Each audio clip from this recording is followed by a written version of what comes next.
your opinion. I respect it. I respect it's your opinion. I respect that. I just disagree with it. But I respect it because it's yours. So I'm not going to knock you for what you said because you asked the question, you gave the answer. That's your opinion. Y'all know how I am. I don't knock opinions. If we start talking facts, that's one thing. But if we're just talking opinions, everybody has an opinion. So I respect your opinion, Drew Brees, on what you said. I don't agree with it.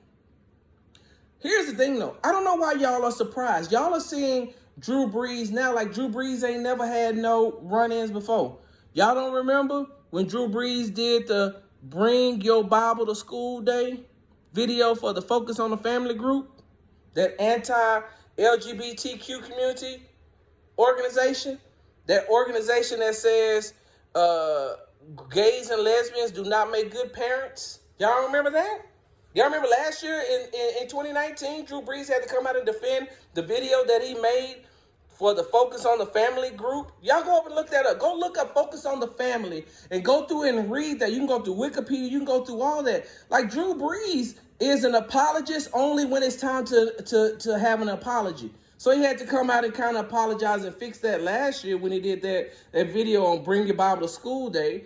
And now because he got dragged through the mud on social media, on sports radio, on television, on all outlets, because Drew Brees got drugged, right? Because he got drugged, now he comes out and he makes this statement, right?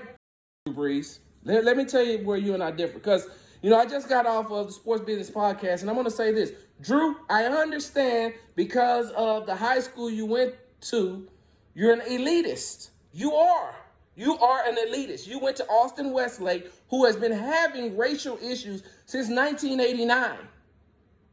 Since 1989 and before, but I just went back to 1989 to find that you have been having racial issues. You went to a school that had racial issues, one of the top-notch high schools, and you're an elitist. So that's how you think. That mindset never changed. No matter where you are right now, no matter how many bikes you buy for black kids, no matter how many clothes you buy for black kids, you still have that elitist mindset. So, Drew, I'm going to tell you the issue and the problem that I had. Everything you said about the flag and everything you said about respecting the flag, hey, look, that's your opinion. Like I told you before, I am a person that says I respect opinions and I can disagree with them and I disagree with yours. But let me help you out, Drew, on why people are upset. And why some people are upset, and why I'm upset. Because the same reason you love that flag and the anthem is the same reason why people hate it. I don't know how many of you all have ever heard of the Harlem Hellfighters. Have you ever heard of the Harlem Hellfighters? The Harlem Hellfighters is what's known today as the 369th Infantry Regiment Unit, excuse me. So when I went into the military, my first basic training company was Alpha Company 369. 369, the 369th Infantry Regiment Group. They're named after the Harlem Hellfighters. The Harlem Hellfighters were a group of African-American soldiers who fought in World War I. The Germans called them the Harlem Hellfighters because of the way that they fought. So they trained in Spartanburg, South Carolina. Some were beaten while racial slurs were being hurled at them. When they got to France, they were assigned to a supply unit where they were unloading ships, cleaning latrines, etc. And then they were offered to the French because the commander of the American Expeditionary Forces didn't want them.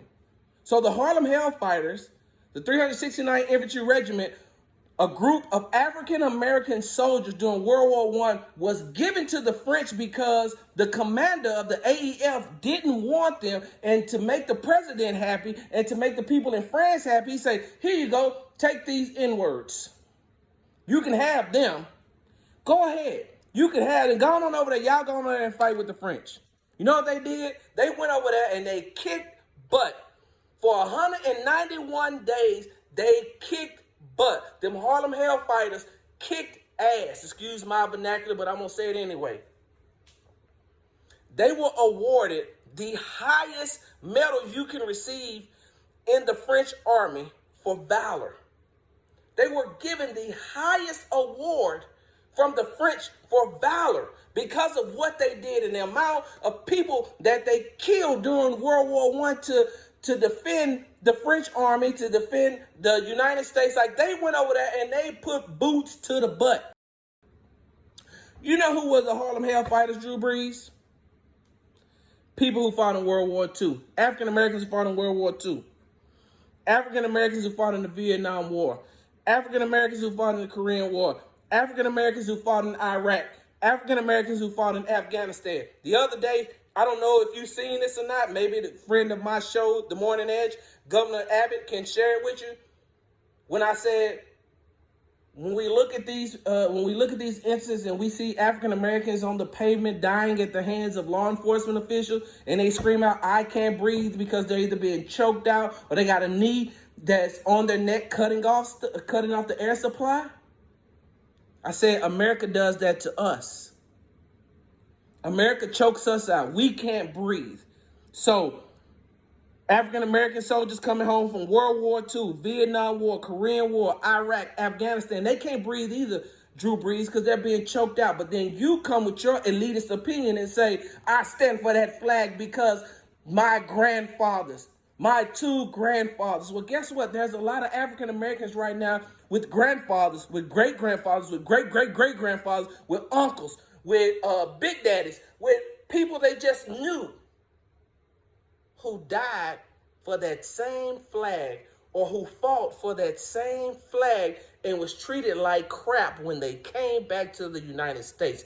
That's what you're missing, Drew Brees. That's what your apology, that's why it rings hollow, because you really don't understand. You're trying to save your image. You're trying to save your squeaky clean image, and you're trying to save your job that you're promised at CBS once you finish playing football. That's what you're saving. Your apology wasn't genuine. Your apology rang hollow. Your apology didn't mean nothing to a lot of people, Drew Brees. Go do your homework, bro.